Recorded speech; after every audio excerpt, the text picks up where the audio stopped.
কেন কাঁদতেছ?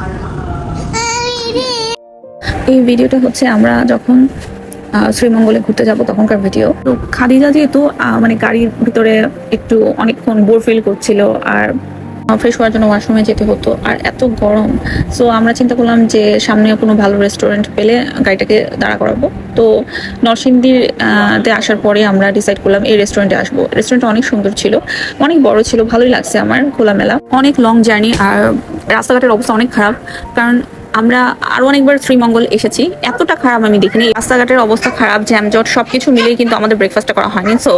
সো দুপুরবেলা মনে হচ্ছিল যে পেটে ইঁদুর দৌড়াচ্ছে খাবারের জন্য। তো এরপর আমরা অর্ডার করলাম হচ্ছে চিকেন বিরিয়ানি, নরসিংদীর চিকেন বিরিয়ানি। তো চিকেন বিরিয়ানিটা একদম অন্যরকম।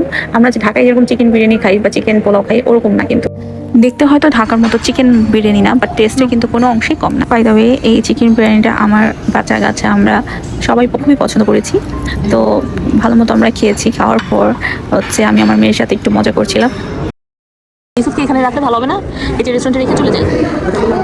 এখানে আমি আমার মেয়েকে বলছিলাম যে আমি তোমার ভাইকে এই রেস্টুরেন্টে রেখে চলো আমি চলে যাই। ইউসুফকে রেখে চলে যাই না? কেন?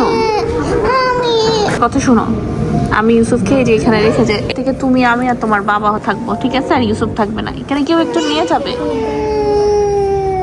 কি?